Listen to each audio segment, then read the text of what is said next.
आप देश के गृह मंत्री हैं, मामला लॉ एंड ऑर्डर का है। अगर उमेश पाल की हत्या पुलिस की मौजूदगी में हुई या अतीक की हत्या पुलिस की मौजूदगी में हुई तो सवाल तो पुलिस पे भी है, पुलिस पे ही है। और देश के गृह मंत्री को, प्रधानमंत्री को, उत्तर प्रदेश के मुख्यमंत्री से सवाल पूछा जाना चाहिए। और गृह मंत्री से तो खास करके ये सवाल पूछा जाना चाहिए कि आपको तरीपार कर दिया गया था, कानून का राज था, आपकी तरीपारी समाप्त हो गई, आप चुनाव लड़े, आप जीते, देश के गृह मंत्री बने और आधुनिक चाणक्य मिला देश को। तो ये कानून के राज से ही संभव हुआ ना। मुझे लगता है कि सही व्यक्ति से सही सवाल जब मौका मिले, जब प्रेस कॉन्फ्रेंस हो जाए, क्योंकि सरकार का पूरा ध्यान फोटो खिंचाने में रहता है। फोटो फ्रेम बढ़िया बनना चाहिए। आप लोग देखे हैं ना, माननीय प्रधानमंत्री जी एक बड़ा सा कैमरा लेते हैं अपने हाथ में और 5 बड़ा सा कैमरा रहता है उनके पीछे, जो उनका और उनके कैमरे का फोटो खींचता है।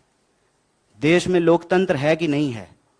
अगर देश में लोकतंत्र है तो एक चुनी हुई सरकार अगर एक सरकारी कार्यक्रम कर रही है और वहां लोगों को यदि बुलाया गया है, उनके साथ अगर कोई हादसा होता है तो इसकी जिम्मेवारी सरकार को लेना पड़ेगा।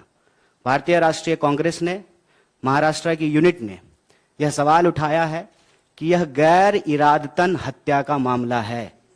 सरकार इसकी जिम्मेवारी ले और उसकी जिम्मेवारी तय करने के लिए देश का सबसे महत्वपूर्ण विपक्ष होने के नाते हम सरकार से ये सवाल उठा रहे हैं कि आप घटना के बाद बहानेबाजी ना करें, इधर उधर की बात ना करें, जिम्मेवारी तय करें, जो लोग दोषी हैं उनके ऊपर कार्रवाई करें। और सबसे ज्यादा दोषी तो सरकार खुद है, तो यह दोष को अपने मत्थे ले और इस तरह की कोई भी घटना आने वाले दिनों में ना हो, इसको सुनिश्चित किया जाए। यह भारतीय राष्ट्रीय कांग्रेस की तरफ से हमारी मांग है। यह सवाल बेसिकली आपको जय शाह के पिताजी से पूछना चाहिए।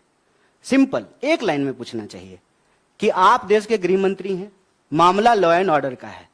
अगर उमेश पाल की हत्या पुलिस की मौजूदगी में हुई या अतीक की हत्या पुलिस की मौजूदगी में हुई तो सवाल तो पुलिस पे भी है ना, पुलिस पे ही है। और देश के गृह मंत्री को, प्रधानमंत्री को, उत्तर प्रदेश के मुख्यमंत्री से सवाल पूछा जाना चाहिए। और गृह मंत्री से तो खास करके ये सवाल पूछा जाना चाहिए कि आपको तरीपार कर दिया गया था, कानून का राज था, आपकी तरीपारी समाप्त हो गई, आप चुनाव लड़े, आप जीते, देश के गृह मंत्री बने और आधुनिक चाणक्य मिला देश को। तो ये कानून के राज से ही संभव हुआ ना।